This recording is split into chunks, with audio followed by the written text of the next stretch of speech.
إن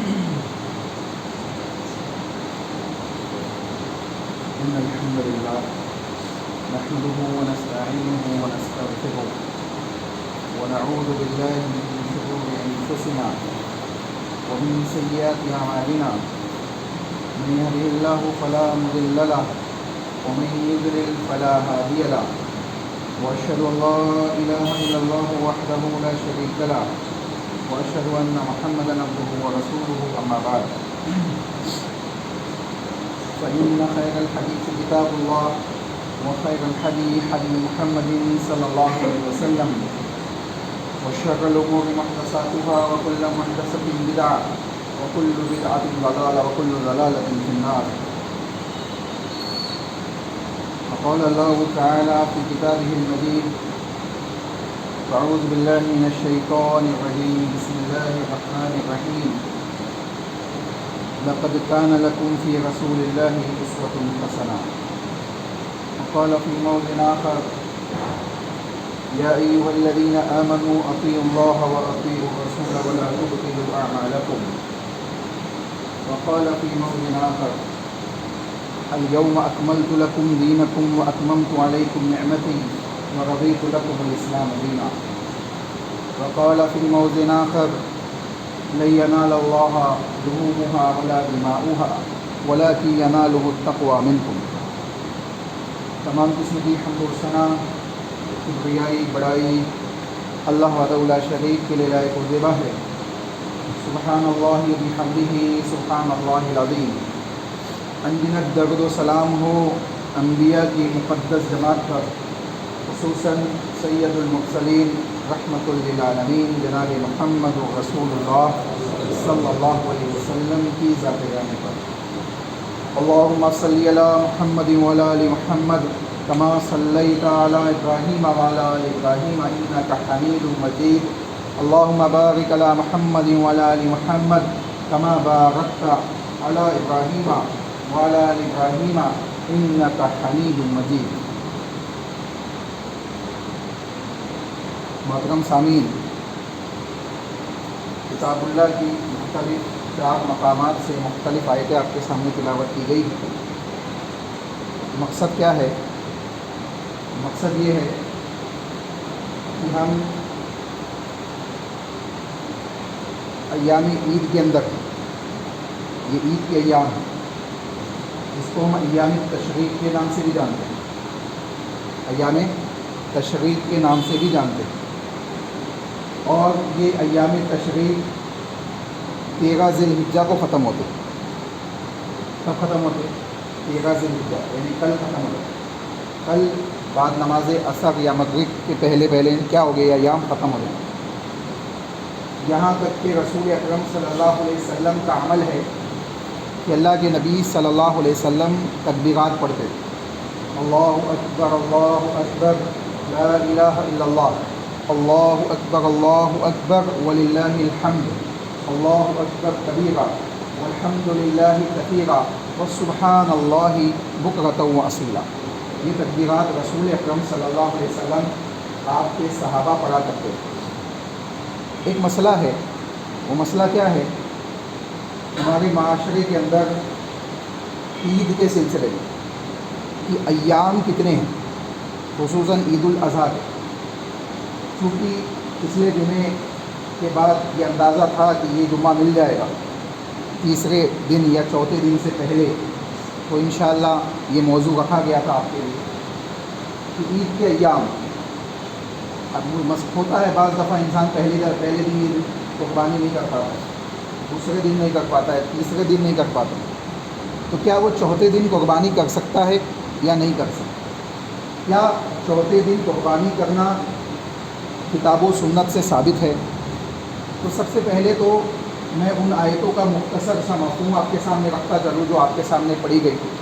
پہلی آیت جو پڑھی گئی، اللہ رب العالمین نے رسول اکرم صلی اللہ علیہ وسلم کے سلسلے میں پوری کائنات کے لوگوں کو یہ بات بیان کر دی کہ لقد کان لکم فی رسول اللہ اسوۃ حسنہ، زندگی گزارنے کا سب سے اچھا آئیڈیل، سب سے اچھی شخصیت اور نمونے کے طور پہ کوئی شخصیت ہو سکتی ہے کہ جس کی زندگی کو دیکھ کر ہم اپنی زندگیوں کی اصلاح کر سکیں اور کامیاب ہو سکے دنیا و آخرت میں، وہ صرف اور صرف کس کی شخصیت ہے؟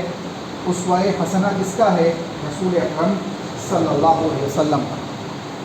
گویا اللہ کے نبی صلی اللہ علیہ وسلم کے اسوے کی گارنٹی، اس کی مدلل دلیل اور اس کے سلسلے میں اوتھینٹیکیشن سرٹیفکیٹ رسول اکرم صلی اللہ علیہ وسلم کے سلسلے میں اللہ نے نازل کر دی کہ اگر کوئی شخص اپنی زندگیوں کی اصلاح کرنا چاہتا ہے، اپنی دینی و دنیاوی مسائل کو حل کرنا چاہتا ہے، تو اس کو چاہیے کہ وہ رجوع اس ذات کی طرف کرے جس کو ہم نے خاتم النبیین بنا کے بھیجا، اس ذات کی شخصیات کو دیکھے، اس کی زندگی کا معائنہ کرے، اس کی زندگی کا محاسبہ کرے، تو اس کو معلوم پڑ جائے گا کہ ہمیں اپنی دنیا و آخرت میں کامیابی کے لیے کون سے مسائل کو عملی جامہ پہنانا ہے، کون سے مسائل کے اندر اللہ کے نبی محمد رسول اللہ صلی اللہ علیہ وسلم کی عین اتباع ہی کے ساتھ انسان کامیاب ہو سکتا ہے، کامیاب ہو سکتا ہے، اور کون سے مسائل ایسے ہیں جو نقصان دہ ہیں، جن سے بچا جائے، جن سے بچ کر دنیا و آخرت میں کامیابی ملے گی۔ تو وہ کیا ہے؟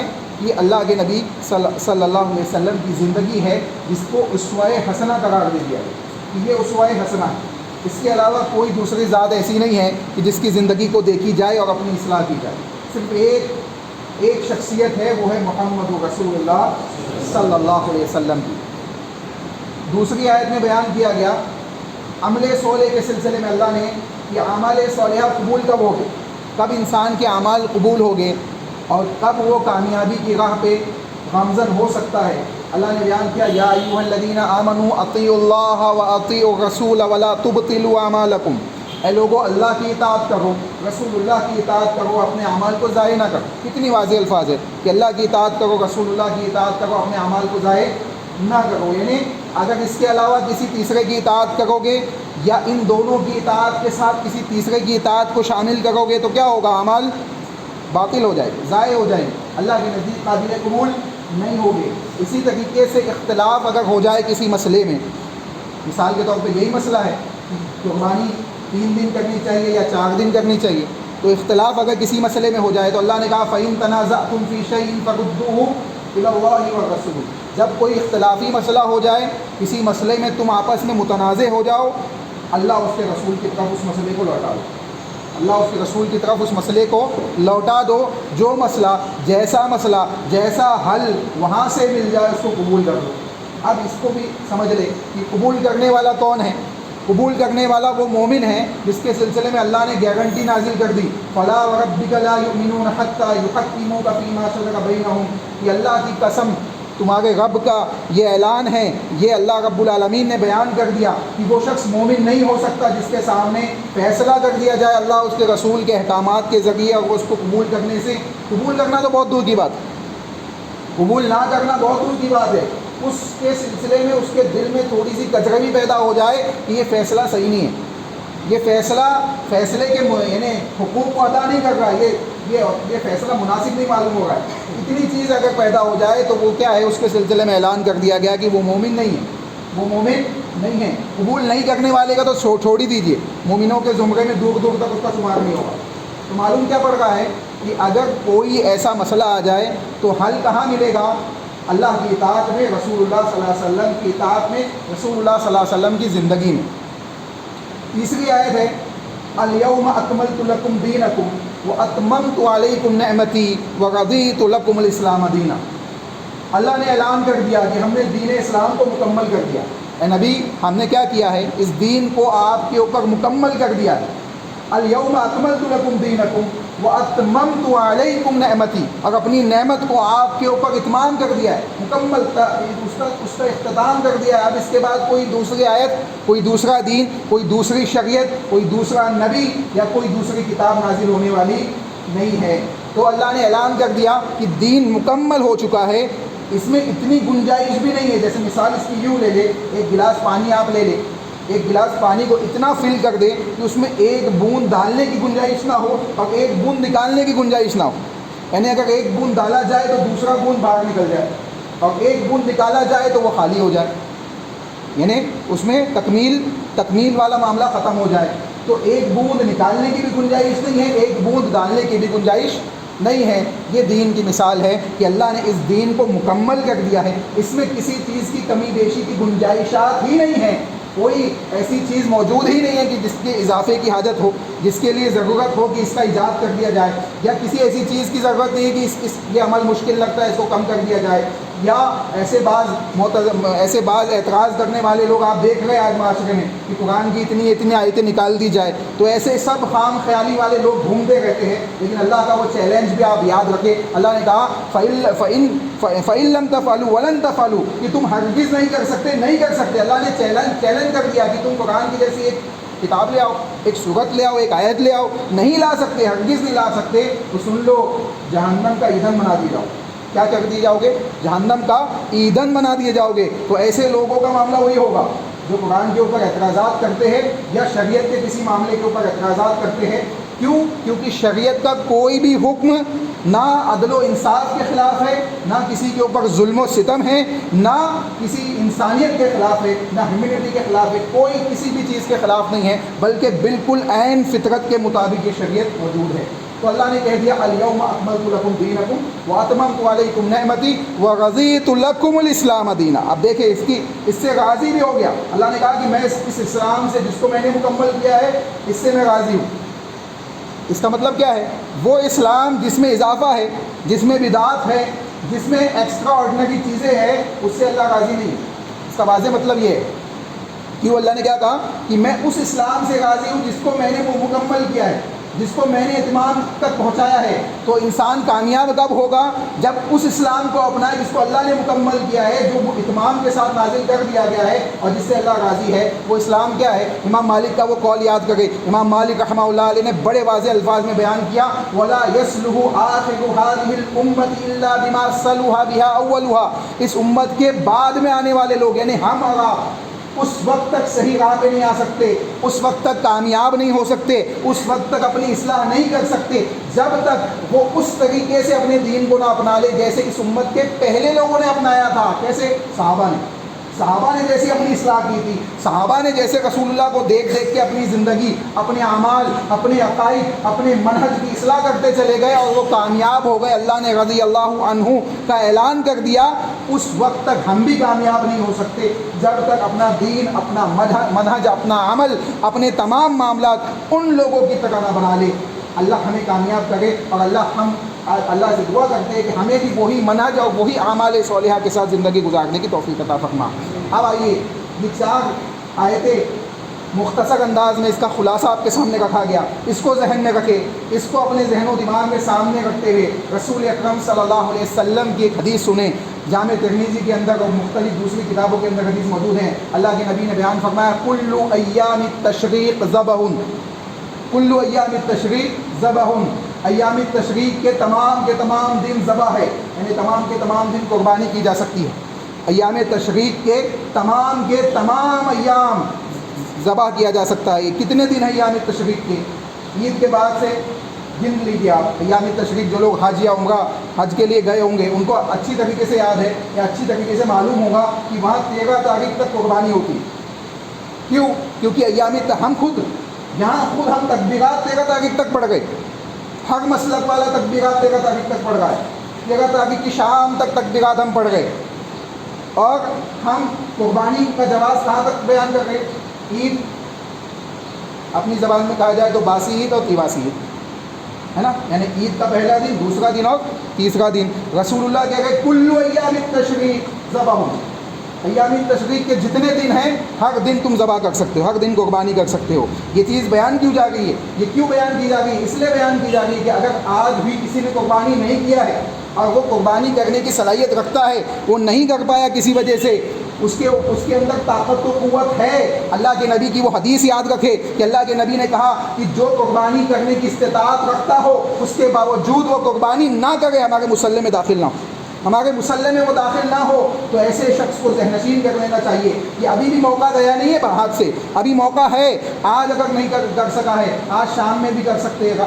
ایسا ایک اور چیز سمجھ لے، یہ جو 13 تاریخ تک کے ایام ہیں اس میں رات اور دن دونوں شامل ہیں۔ بعض لوگ یہ بھی کہتے ہیں کہ دن میں ہی کر سکتے، رات میں نہیں کر سکتے، دن میں ہی کر سکتے، رات میں قربانی نہیں کر سکتے۔ تو 13 تاریخ کی شام تک آپ رات اور دن جس وقت آپ کو ٹائم مل رہا ہے آپ قربانی کر سکتے ہیں، قربانی آپ کے لیے کرنا جائز اور درست ہے۔ تو چوتھا دن رسول اکرم صلی اللہ علیہ وسلم کی سنت سے ہمیں معلوم پڑ رہا ہے کہ اللہ کے نبی کہہ رہے کل ایام التشریق ذبح، ہر ایام تشریق کے چاروں دن کیا ہے؟ ذبح کرنا جائز ہے، قربانی کرنا جائز اور درست ہے۔ لیکن افضل اگرچہ اول دن افضل کیا ہے؟ پہلا دن افضل ہے، اس کے بعد تفضیل اسی اعتبار سے کم ہوتی چلی جائے گی، لیکن چونکہ سنت کا زندہ کرنا بھی ضروری ہے۔ اگر کسی نے نہیں کیا ہے، وہ چوتھے دن قربانی کرتا ہے اور معاشرے کے لوگوں کو یہ معلوم پڑتا ہے ارے یہ کون سا دن ہے، لوگ پوچھتے ہیں جب آپ چوتھے دن قربانی کریں گے تو لوگ کہیں گے یہ کیا، یہ کون سی قربانی ہے، حقیقی کا گوشت تو نہیں ہے، کوئی دوسرا تو نہیں ہے، یہ کون سا گوشت لائے ہو؟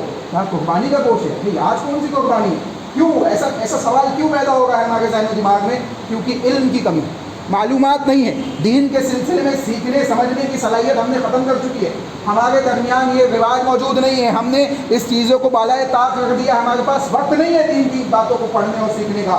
تو اسی قسم کے سوالات پیدا ہوں گے، اسی قسم کے اعتراضات پیدا ہوں گے اگر ہم اور آپ اس بات کا تہیہ کر لیں کہ یہ تمام چیزیں جو ہمارے لیے ضروری ہے، جیسے عیدین ہے، عید الفطر، عید الاضحیٰ ہے، بڑی بڑی عبادت ہے جس میں نماز ہے۔ اللہ کے نبی صلی اللہ علیہ وسلم نے نماز کلمہ شہادت کو پہلے رکھا ہے، بنی الاسلام علی خمس کے اندر کلمہ شہادت کو پہلے رکھا ہے، اس کے بعد نماز، اس کے بعد زکوٰۃ، اس کے بعد روزہ، اس کے بعد حج۔ یہ 5 بڑی بڑی بنیادی چیزوں کے سلسلے میں کم از کم ہم علم حاصل کریں، کم از کم مکمل طریقے سے جانیں کہ کلمہ شہادت کے حقوق کیا ہے، نماز کے فرائض و واجبات کیا ہے، سنتیں کیا ہے، نوافل کیا ہے، نماز کی کتنی تعداد ہے، کیسے پڑھنی چاہیے، کیسے نہیں پڑھنی چاہیے، کون سی دعائیں پڑھنی چاہیے، کون سی دعائیں نہیں پڑھنی چاہیے، زکوٰۃ کب دینی ہے، کب نہیں دینی ہے، کون سی چیزوں میں دینی ہے، کون سی چیزوں میں نہیں دینی ہے، روزے کے احکامات کو معلوم کرے، اسی طریقے سے حج کے احکامات اور اس کے سلسلے میں معلوم کرے، عید العیدین کے سلسلے میں۔ یہ بنیادی چیزیں جو دین کی بنیادیں ہیں، اگر ان کے سلسلے میں بھی ہمیں علم نہیں ہے تو افسوس کی بات ہے کہ ہم ایمان والے بھی ہیں اور ہمیں اپنے ایمان کے سلسلے میں، اپنے دین کے سلسلے میں معلومات بھی نہیں ہے، یہ افسوس کی بات ہے۔ چنانچہ ہمیں سوچنا چاہیے، ہمیں سمجھنا چاہیے کہ ہم اگر ان چیزوں کو مان رہے، ایکسیپٹ کر رہے اور اگر یہ ہمارے معاشرے کے اندر اپلائی نہیں ہے تو لوگوں کو بتائے کہ بھائی دیکھو اگر آج بھی نہیں کر سکے تو کل بھی موقع ہے، کل بھی کر سکتے ہو، کل عید کا ہی دن ہے، عید کے ایام میں ایام تشریق کے اندر یہ بات داخل ہے کہ تم چوتھے دن بھی قربانی کر سکتے ہو، اللہ کے نبی نے اجازت دی ہے، صحابہ نے کی ہے، تو اس میں کوئی حرج کی بات نہیں ہے۔ اگر تم نہیں کر سکے آج کر لو، ابھی بھی موقع ہے تمہارے پاس کہ اللہ کے نبی کی اس وعید سے تم بچ جاؤ کہ اللہ کے نبی نے کہا فلا یحاذر علی مصلانا، کہ ہمارے مصلی میں ایسا شخص داخل نہ ہو جو عیدین کے استطاعت رکھنے کے باوجود عید کی قربانی، عید الاضحیٰ کے دن قربانی نہ پیش کرے، ایسا شخص داخل نہ ہو۔ یہ سخت وعید ہے، گویا رسول اکرم صلی اللہ علیہ وسلم نے یہ کہہ دیا کہ ایسا شخص ہم میں سے نہیں ہے۔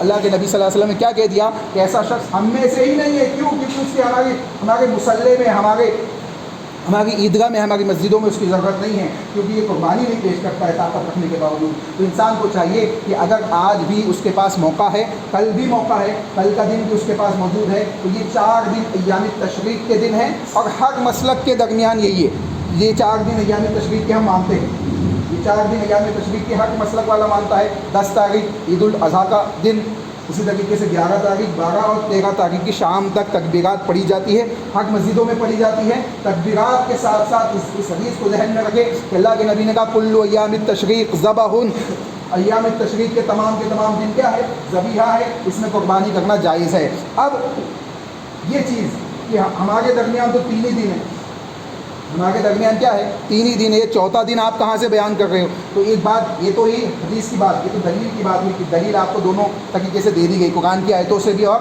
حدیث سے بھی۔ اب سوال یہ ہے کہ ہمارے معاشرے کے اندر تو 3 ہی دن منائے جاتے ہیں، تو ہمارا معاشرہ محدود ہے۔ اگر آپ دیکھیں تو یہ ایشیا کے جو ممالک ہیں، انڈیا، پاکستان، بنگلہ دیش اور اس کے ارد گرد کے جو علاقے ہیں، یہیں پہ 3 دن کا رواج ہے، یہیں پہ 3 دن کا رواج ہے۔ البتہ آپ دنیا کے دوسرے مختلف مقامات پہ جائیں گے تو آپ کو معلوم پڑے گا کہ 13 تاریخ تک کے لوگ قربانی کرتے ہیں، چوتھے دن تک کے لوگ قربانی کرتے ہیں۔ یعنی جو لوگ حج وغیرہ کے لیے جاتے ہیں، سعودی میں بھی انہوں نے دیکھا ہوگا کہ چوتھے دن تک کی قربانی کی جاتی ہے۔ تو سعودی یا کسی دوسرے علاقے کو دلیل بنانا مقصد نہیں ہے، صرف یہ بتانا کہ اگر ہم یہ کہتے ہیں کہ ہمارے علاقے میں، تو ہم آپ بچپن سے یہی دیکھتے آ گئے، ہم نے تو یہی چیز دیکھی ہے، یا ہم نے اپنے معاشرے کے اندر، اپنی سوسائٹی کے اندر، اپنے آس پاس کے ملکوں کے اندر یہی چیز، یہ رواج پایا ہے۔ تو اس کا جواب یہ ہے کہ آپ کا یہ علاقہ دنیا کے اعتبار سے بہت چھوٹا ہے، دنیا کے اعتبار سے کیا ہے؟ بہت چھوٹا ہے۔ یہ ایک بر اعظم میں آپ دیکھ رہے، بقیہ بر اعظموں میں وہی سنت موجود ہے جو رسول اکرم صلی اللہ علیہ وسلم کی حدیث کے عین مطابق ہے۔ تو اس کا جواب تو یہ ہوا، اور دلیل کے طور پہ وہ حدیث آپ ذہن میں رکھیں، اور کتاب اللہ کی وہ آیتیں کہ اللہ کے نبی محمد رسول اللہ صلی اللہ علیہ وسلم اسوہ ہے۔ اب اللہ کے نبی اسوہ ہے تو صرف عملی طور پہ اسوہ نہیں ہے، اللہ کے نبی نے کوئی بات زبانی طور پہ کہی ہے تو بھی اسوہ ہے، اللہ کے نبی نے عمل میں لایا ہے تو بھی اسوہ ہے، اللہ کے نبی نے کسی کو کرتے ہوئے دیکھا ہے خاموش ہے تو بھی اسوہ ہے۔ حدیث کی جو قسمیں ہیں وہ 3 قسمیں ہوتی ہے۔ حدیث کی ایک قسم ہوتی ہے قولی، کہ اللہ کے نبی زبان سے کہے، زبان سے کوئی بات کہے، قول رسول اللہ صلی اللہ علیہ وسلم۔ ایک ہوتی ہے عملی، کام رسول اللہ صلی اللہ علیہ وسلم، کہ اللہ کے نبی کو ایسا کرتے ہوئے میں نے دیکھا، صحابی کہے کہ میں نے اللہ کے نبی کو ایسا کرتے ہوئے دیکھا، یہ عملی شکل ہو گئی کہ اللہ کے نبی نے کیا۔ ایک قولی شکل ہو گئی کہ اللہ کے نبی نے کہا، اللہ کے نبی نے کہا۔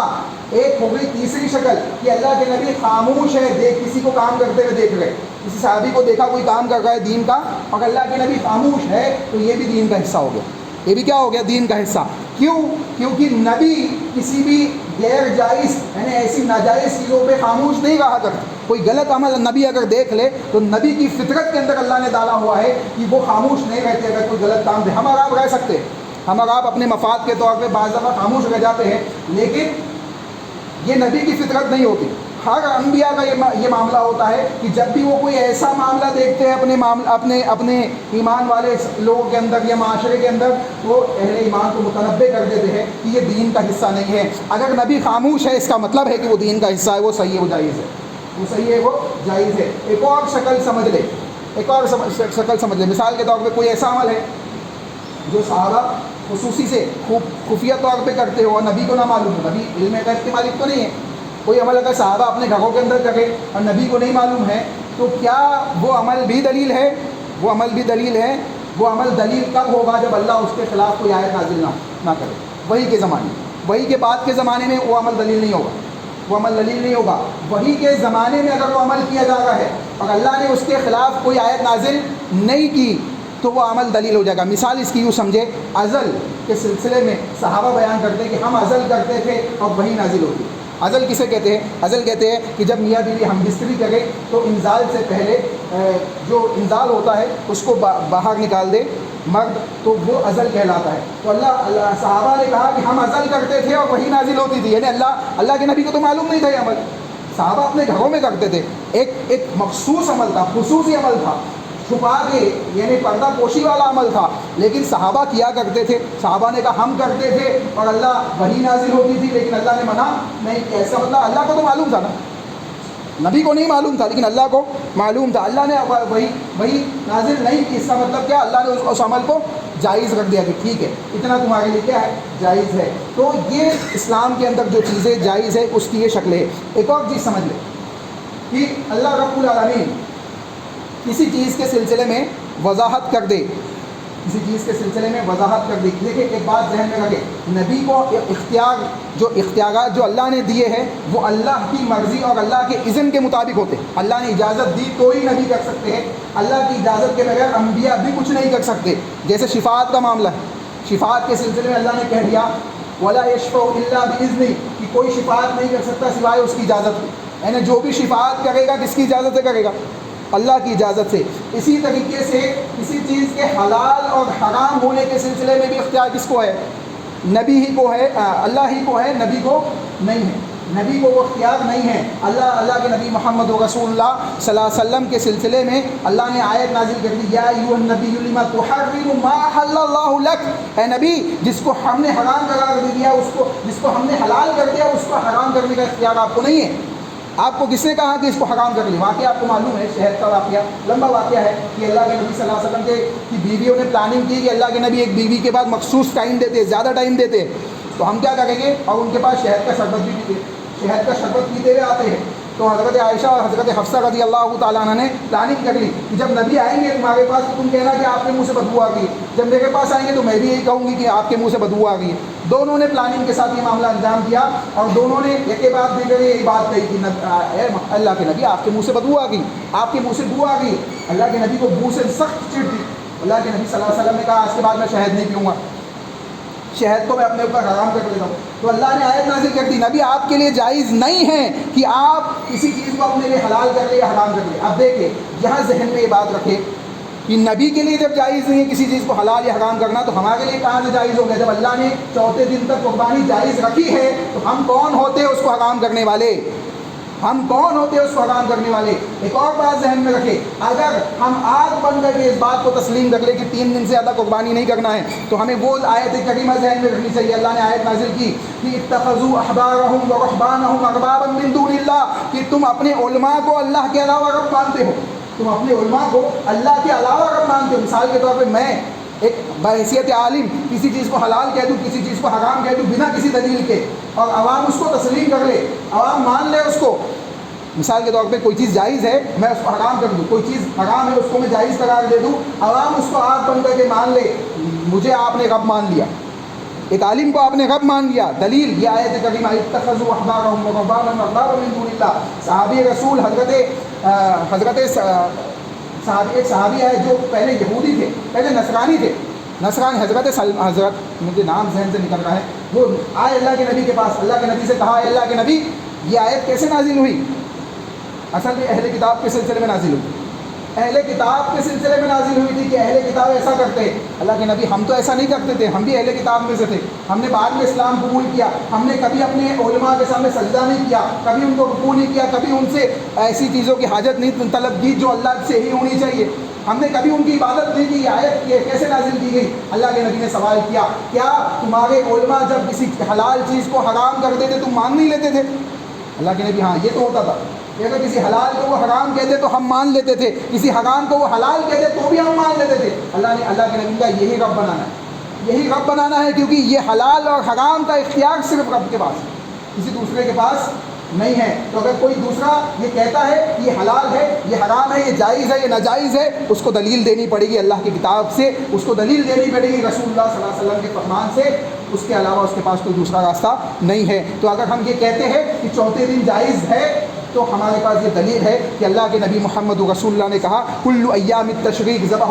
اگر آپ یہ کہتے ہیں کہ چوتھے دن قربانی کرنا جائز نہیں ہے، حرام ہے، تو آپ دلیل دیجئے، آپ کس بیسس پہ اس کو حرام کہہ گئے؟ تو ہمیں معلوم ہونا چاہیے کہ ایام تشریق کے چاروں دن آپ قربانی کر سکتے ہیں، عید کے چوتھے دن بھی آپ قربانی کر سکتے ہیں۔ عید کے چوتھے دن سے مراد یہ نہیں کہ عید کے بعد سے چوتھے دن گننا ہے، عید کو ملا کے چوتھے دن، عید اس کے بعد 11 تاریخ 12 اور 13 تاریخ کی شام تک آپ قربانی کر سکتے ہیں۔ 13 تاریخ کی شام تک مطلب مغرب سے پہلے تک، کیونکہ مغرب بعد دن چینج ہو جائے گا، 14 تاریخ آپ کی لگ جائے گی۔ اللہ سے دعا ہے کہ جو باتیں کتاب و سنت کی روشنی میں کہی گئی ہے اللہ اس کے مطابق ہمیں اپنی زندگیوں کی اصلاح کرنے کی توفیق عطا فرمائے۔ اللہ اس کے رسول کی اطاعت کے ساتھ اپنی زندگیوں کے اعمال صالحہ کو بجا لانے کی توفیق عطا فرمائے، دنیا و آخرت میں ہم سب کو کامیابی عطا فرمائے۔ اے اللہ منہج صحابہ کے ساتھ زندگی گزارنے کی توفیق عطا فرما، منہج سلف کے مطابق اپنے عقائد کی اصلاح کرنے کی توفیق عطا فرما، صحابہ کے فہم اور منہج کو کتاب و سنت کو سمجھنے کے سلسلے میں صحابہ کے فہم اور منہج کو اپنانے کی توفیق عطا فرما۔ اے اللہ ہم سے جو غلطی ہے سرزد ہوئی اسے معاف فرما، اے اللہ جو گناہ سرزد ہوئی اسے معاف فرما، اے اللہ ہم نے اس ذی الحجہ کی ابتدا سے جو اعمال صالحات کیے اس کو قبول فرما، اے اللہ ٹوٹے پھوٹے انداز میں جو نیکیاں ہم نے کی اس کو قبول فرما، اے اللہ رمضان گزرا ہے اس میں جو نیکیاں ہم نے کی اس کو قبول فرما، اے اللہ ان مختلف ایام کے اندر جو قربانیاں ہم نے پیش کی، اے اللہ اس کو قبول فرما، اے اللہ ان کے حقوق اور لوازمات کو اپنی زندگی کے اندر لائے عمل میں لانے کی توفیق عطا فرما، اے اللہ ہمارے گناہوں کو معاف فرما، اے اللہ آخرت میں جب لوگ نفسی کے عالم میں ڈوبے ہوئے ہوں گے، اے اللہ تو اپنی رحمت میں ڈھانپ کر ہمیں جنت الفردوس میں داخلہ عطا فرما، اے اللہ ہمارے گناہوں کو معاف فرما، اے اللہ جو لوگ اس دنیا میں موجود ہے، اے اللہ جو مسلمان موجود ہیں، اے اللہ ان کو ظلم و ستم سے محفوظ فرما، اے اللہ ظالموں کے ہاتھوں کو تو پکڑ لے، اے اللہ ان کو ہدایت کی عطا فرما، یا اللہ ان کو نیست و نابود ہی فرما، اے اللہ جو لوگ تیرے نزدیک محبوب ہیں ان کو ہدایت عطا فرما، اے اللہ جو لوگ تیرے نزدیک محبوب نہ ہو، اے اللہ وہ معاشرے کے لیے بھی تباہ کن ہو، اے اللہ ان کو نیست و نابود فرما، اے اللہ مسلمانوں کو کتاب و سنت کے اوپر متحد ہونے کی توفیق عطا فرما، اے اللہ ہمارے گناہوں کو معاف فرما، اے اللہ ہمارے گناہوں کو معاف فرما، اے اللہ جو موجود ہے اے اللہ ان کو اپنی زندگیوں کی اصلاح کرنے کی توفیق عطا فرما، آنے والی قبر کی زندگی کی تیاری کرنے کی توفیق عطا فرما، عذاب قبر سے ہم سب کو محفوظ فرما، اے اللہ جو جا چکے ہیں اس دنیا سے، جو اس دنیا سے رخصت ہو چکے ہیں، اے اللہ ان کی قبروں کو جنت کا باغ بنا، ان کی قبروں میں جنت کے بستروں کو بچھا دے، اے اللہ ان کے لیے جنت کی کھڑکیوں کو کھول دے، اے اللہ عذاب قبر سے ان کو محفوظ فرما، اے اللہ ہمارے گناہوں کو معاف فرما، اے اللہ ٹوٹے پھوٹے انداز میں جو بھلائیاں خیر کی دعائیں ہم نے تجھ سے مانگی ہے اس کو قبول فرما، اے اللہ جو شر سے بچنے کی دعائیں ہم نے مانگی ہے اس سے ہمیں محفوظ فرما، اور جو مانگنا باقی رہ گئی ہے خیر یا شر کے سلسلے میں اے اللہ تو بنا مانگے عطا فرما، اے اللہ ہماری دعاؤں کو قبول فرما، ربنا تقبل منا انک انت السمیع العلیم وتب علینا انک انت التواب الرحیم برحمتک یا ارحم الراحمین۔